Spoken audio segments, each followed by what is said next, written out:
लोगों का नजर, लोगों का आंखें पता नहीं किस रीति से खोले हुए कि वो कौन क्या कर रहा है, कौन कैसे कर रहा है, कौन उतर रहा है, कौन चढ़ रहा है, कौन क्या कर रहा है, उस सारी बातों को देख रहे हैं दूर से। यहां पर आपको प्रार्थना करने की आवश्यकता है, प्रभु मैं कुछ ना देखो। देखो ना, महात्मा गांधी के 3 बंदर बोलते हैं, क्यों बोलते हैं ऐसा जी? बुरा मत देखो, बुरा मत सुनो, बुरा मत कहो। लेकिन लोग क्या कर रहे हैं, उसी को ज्यादा सुन रहे हैं क्योंकि वो अच्छा लगता है। अब सत्य बातें क्या करती है पता है? आरा जैसे उनको सीखती है, कड़वी लगती है। अब दवा तो कड़वी ही होती है जी। कड़वी दवा पिला करके ही मलेरिया भगाया जाता है या नहीं है? सही बात है। कड़वी दवा पिलाने से ही लोग चंगे होते हैं, कड़वे वचन पाने से ही लोग सुरक्षित होते हैं। ये तो मीठी मीठी बातें, बाकी बाकी बातें, बहलाए फुसलाए वाली बातें तो हर कोई कर सकता है, चिकनी चुपड़ी बातें तो कोई भी कर सकता है। समझ में आ रहा है? और लिखा हुआ है अंत के समय में लोग कानों की खुजली मिटाने के लिए अपने लिए उपदेशक बटोरेंगे ताकि वो उनको उनके अनुसार बताए, उनके जैसा बताए। तो मैं जैसा चाहता हूं तो ऐसा कर। खरा उपदेश न सह सकेंगे, खरे उपदेश को सहन नहीं कर पाएंगे। अपने कान की खुजली मिटाने के लिए अपने लिए उपदेशक बटोरेंगे कि जैसा हम चाहते वैसा पास्टर बोले, कि जैसा हम चाहते वैसा पास्टर नाचे। परमेश्वर के इशारे में चलेगा कि आपके इशारे में चलेगा? प्रेम व्यवहार से एक साथ चल सकते, कंधे से कंधे मिलाकर। हालेलुया, हाथ में हाथ देकर। और वापस फिर मिस्र देश में वो सारे भंडार खुल गए। कहां पर? मिस्र में वापस रिटर्न वहां पर आना पड़ा। ये समय समय का अंतराल है। समझ में आ रहा है ये कैसा हो रहा है? एक समय इस जगह में अकाल पड़ा था, अब फिर से भरपूरी आ गया है। अब इस समय में अकाल पड़ा था उधर, और फिर भरपूरी आ गया है। परमेश्वर चाहता, लिखा हुआ है नहीं, इसराइल का गिरना हम अन्य जातियों के लिए उठने का, सारे जगत का उठने का कारण हुआ। उसको गिराया तो उसको उठाया। एक को गिराता, एक को उठाता है। और जिस किसी पर चाहता वो दया करता है, जिस किसी पर चाहता उसको कठोर कर देता है। ये तो न चाहने वालों की, न दौड़ने वालों की, परंतु दया करने वाले की बात है। हालेलुया। चलिए आगे देखते हैं क्या खोलने की आवश्यकता है। कहे प्रभु मेरी आंखें खोलते ताकि मैं क्या कर सकूं, तेरी व्यवस्था की अद्भुत बातें देख सकूं। आप किसी और को देखने के लिए नहीं, किसी और पर देखिए। नजर तो ऑलरेडी परमेश्वर आप पर रखा हुआ है, एक्स्ट्रा नजर पास्टर पर रखते हैं, है ना? कहां आ रहा है, कहां उठ रहा है, कहां बैठ रहा है, कहां जा रहा है, क्या खा रहा है, क्या पी रहा है, क्या सो रहा है। ये भाई क्या बोल रहा था? 2 बजे 2:30 बजे रात को आप लोग गए थे जी? क्या हुआ था? अटैक हुआ था? हाँ, दुष्टात्मा अटैक किया था कि नहीं किया था? किया था।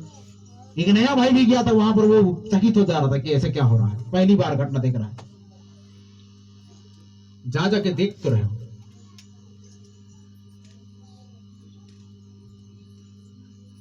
फिर भी चैन दे। अब ध्यान दीजिएगा, यशायाह 50 अध्याय उसका 4 पद को पढ़िए। प्रभु यहोवा ने मुझे सीखने वालों की जीभ दी है, प्रभु यहोवा ने मुझे सीखने वालों की जीभ दी है, कि मैं थके हुओं को अपने वचन के द्वारा संभालना जानूं। कि मैं थके हुओं को अपने वचन के द्वारा संभालना जानूं। भोर को वह नित्य मुझे जगाता और मेरा कान खोलता है कि मैं शिष्य के समान सुनूं। Hallelujah, hallelujah. किसकी किसी गवाही जी? भोर को नित्य मुझे जगाता, प्रतिदिन मुझे जगाता। प्रतिदिन आपको जगाता है क्या परमेश्वर आके? इतना घनिष्ठ संबंध है आपका उसके साथ में, जो प्रतिदिन आपको क्या कर रहा है? कर जगा रहा है। उठ मेरे बेटे, उठ मेरी बेटी। किसी को जगाता है ऐसा? मेरे को पहले जगा रहा था। हालेलुया, जगा रहा था लेकिन अब नहीं जगा रहा है। क्या हो गया? कहीं तो कुछ तो हो गया है। वेदी को बनाना पड़ेगा। वेदी गिरा दियो क्या? वेदी मरम्मत करो फिर से। ये तो प्रतिदिन का घटना है। Hallelujah, hallelujah. प्रति सुबह प्रति भोर वो मुझे नित्य जगाता, और क्या लिखा है? मेरा कान खोलता। क्या करता जी? मेरा कान खोलता है। हाँ, कान बंद है। परमेश्वर की वॉइस नहीं सुन पा रहे हो, परमेश्वर की आवाज नहीं सुन पा रहे हो, मनुष्य की आवाज सुन रहे हो, शैतान की आवाज सुन रहे हो, और किसी प्रकार की आत्मा की आवाज सुन रहे हो। तो आज कहने की आवश्यकता है, प्रभु तू मेरे कान खोल दे। हे प्रभु तो मेरे कान खोल दे ताकि मैं क्या कर सकूं, मैं शिष्य के समान सुन सकूं।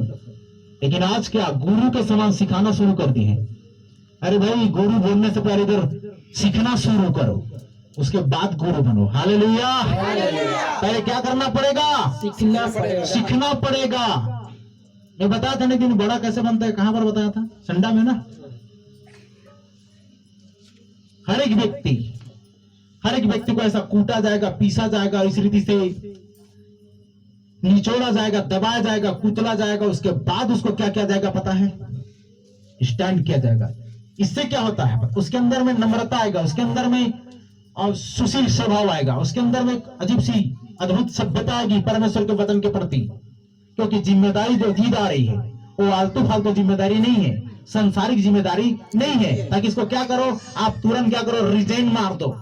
ऐसा हो सकता है क्या? नहीं। आज तक जो परमेश्वर में भर्ती हुआ, इस सेना में भर्ती हुआ, कोई रिजाइन मारा है क्या जी? नहीं मारा। कारण विश्वासघाती को छोड़कर कोई रिजाइन नहीं मारा है। Hallelujah, hallelujah. तो सुनिए, आपको प्रभु से प्रार्थना करने की आवश्यकता है, कहने की आवश्यकता है कि प्रभु तू मेरे कान खोल दे। खुला तो सही कान, किस लिए खोला आप लोगों ने? चारी चुगली, झूठ बुराई, निंदा, अपमान, बदनामी, इन सब को सुनने के लिए ऐसा कान खोले हो। इतना देखना, किसी किसी का कान इतना जोर से खड़ा हुआ रहता है। कंगारू का देखा आप लोगों ने, और खरगोश का देखा आप लोगों ने। डर में, भय में, किसी किसी रीति से क्या होता है जी, बड़ा बड़ा कान हो जाता है सर, उसे डर में सब खोल देते हैं। जानवरों को देखना, शेर को देखकर कान बड़ा बड़ा कर देते हैं। कान खुला है संसारिक बातों को सुनने के लिए, कान खुला है टेलीविजन की बातों को सुनने के लिए, कान खुला है फिल्मी गाना धुन को सुनने के लिए। तो कहां से परमेश्वर आपके अंदर में काम करेगा, पूरी रीति से कंट्रोल में लेगा? कहो पूरी रीति से प्रभु मैं तेरे बहाव में चलना चाहता हूं। हालेलुया। तू पूरी रीति से मुझे कवर कर, पूरी रीति से मुझे ढांप ले। मेरा अंग अंग, मेरा मन, मेरा प्राण, मेरा शरीर, मेरा हृदय तुझे क्या कहे, धन्य कहे। हालेलुया। तभी बोलता है कि हे मेरे प्राण तू क्यों गिरा जाता है? तू परमेश्वर को धन्य का है। मेरे मन, तू परमेश्वर को धन्य का, उसके उपकार को नहीं भूलना। हालेलुया। प्रतिक्षण चुनौती है मसीहों के लिए, प्रतिक्षण युद्ध है। भोर को अगर आपको नित्य नहीं जगा रहा है तो फिर से प्रार्थना करना शुरू करो, प्रभु तू मुझे भोर को जगा, ताकि मैं क्या कर सकूं? पहले शिष्य के समान सुनूं। आमीन। शिष्य के समान सुनो। एजरा नाम का व्यक्ति, उसने क्या किया पता है? एजरा नबी फेल हुआ, वापस परमेश्वर के वचन में आया और बोलता है कि प्रभु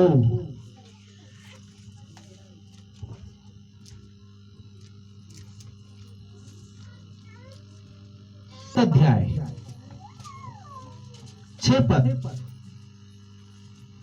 10 पद 6 पद पढ़िए। यही एजरा मूसा की व्यवस्था के विषय, यही एजरा मूसा की व्यवस्था का विषय, जिसे इस्राएल के परमेश्वर यहोवा ने दी थी, जिसे इस्राएल के परमेश्वर यहोवा ने दी थी। निपुण शास्त्री था, निपुण शास्त्री था। उसके परमेश्वर यहोवा की कृपा दृष्टि हाँ जो उस पर रही, जी हाँ, इसके कारण राजा ने उसका मुंह मांगा वर दे दिया। इसके कारण राजा ने उसका मुंह मांगा वर दे दिया। 10 पद को पढ़िए। क्योंकि एजरा ने यहोवा की व्यवस्था का अर्थ जान लेने, पहले परमेश्वर यहोवा का व्यवस्था का अर्थ जान लो। पहले परमेश्वर की व्यवस्था का अर्थ जान लेने और उसके अनुसार चलने, और दूसरी बात उसके अनुसार चलने, और इस्राएल में विधि और नियम सिखाने के लिए अपना मन लगा था। पहले खुद क्या करो, व्यवस्था का अर्थ जान लो और फिर चलो, उसके बाद सिखाओ। कई लोग क्या करते हैं पता है? ये एजरा भी ऐसा शुरू किया था, लेकिन उसने क्या किया? वचन में बताया जाता है कि व्यवस्था का अर्थ जान लेने के लिए मन लगाया और उसके अनुसार चलने के लिए मन लगाया, और इस्राएल में विधि और नियम सिखाने के लिए अपना मन लगाया था। हालेलुया। तो बहुत सारे लोग क्या करते हैं, बिना उन चीजों को सीखे। आप चलो तो युद्ध अखाड़े में जाकर के बिना कुछ सीखे आप लड़ सकते हो? नहीं। वैसा इस जिंदगी में आपको उन चीजों को सीखना पड़ेगा कि कैसे शैतान को मात देना है, कैसे उसको गिराना, कैसे उसको पराजित करना है। तभी तो आप युद्ध में जयवंत हो पाओगे। हमने 3 बातें देखी। कान क्यों खुलवाना है? कई लोग को कान बंद है, इसलिए वो परमेश्वर की आवाज नहीं सुन पा रहे। बड़ी से बड़ी गवाहियां होंगी, बड़ी से बड़ी गवाही होंगी,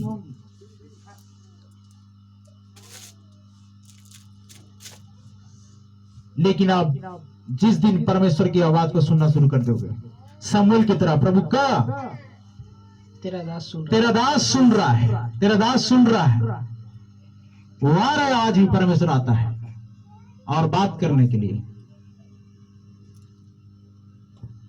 वो प्रतिदिन की बातचीत है। एक दिन बातचीत ना हो तो आपका दिल घबराना चाहिए, आप व्याकुल हो जाना चाहिए कि आज परमेश्वर मुझसे बात क्यों नहीं किया, कहीं मुझसे चूक तो नहीं हुई, कहीं मुझसे भूल तो नहीं हुई, आज वचन क्यों नहीं दिया? क्योंकि आपने उसको महत्व नहीं दिया, आपने उसको नहीं समय दिया, आपने उसको ध्यान नहीं दिया।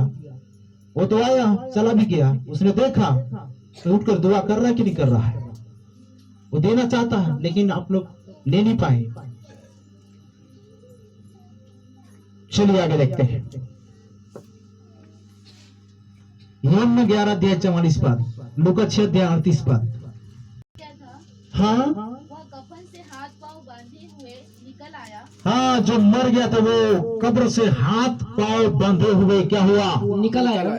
सुनिए, बहुत सारे लोग आज भी कफन से निकले हुए हैं, कब्र से निकले हुए, लेकिन हाथ पांव बंधा हुआ है।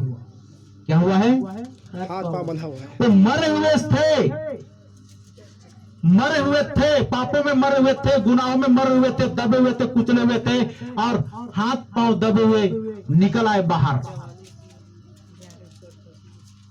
ध्यान से सुन रहे सभी। एक जबरदस्त उदाहरण है यहाँ पर लाजर का। तो लाजर मर चुका था, उसकी चमड़े सड़ गल चुकी थी, और लिखा है 4 दिन के बाद में वो जिंदा होकर के लिखा हुआ कि वो हाथ पांव बंधे हुए बाहर आया। क्या क्या? हाथ पांव बंधे हुए निकल आया। हाँ, पढ़ो आगे। और उसका मुंह अंगोछे से लिपटा हुआ था। और उसका मुंह अंगोछे से लिपटा हुआ था। यीशु ने उनसे कहा उसे खोल दो और जाने दो। उसे खोल दो और जाने दो। 6:38 लूका। दिया करो तो तुम्हें भी दिया जाएगा, और लोग पूरा पूरा नाप दबा दबा कर और हिला हिलाकर और उभारता हुआ तुम्हारी गोद में डालेंगे। लोग पूरी रीति से नाप नाप कर दबा दबा कर तुम्हारे गोद में उभरता हुआ डालेंगे। तो तुम्हें क्या किया जाएगा? दिया जाएगा। तो आज आप कहो, प्रभु मेरा हाथ खोल दे। क्या कर दे? हाथ खोल दे। अगर मेरा हाथ बंधा हुआ है किसी रीति से, तो मेरा हाथ खोल दे। क्यों? किसी को थप्पड़ मारने के लिए, कि किसी को उंगली उठाने के लिए? आपके हाथ पैर बंधा हुआ है, क्यों खोलेगा? क्यों खोलेगा जी? ताकि मैं परमेश्वर पिता आपके राज्य के लिए दे सकूं। हालेलुया। आपके राज्य में बो सकूं। आमीन।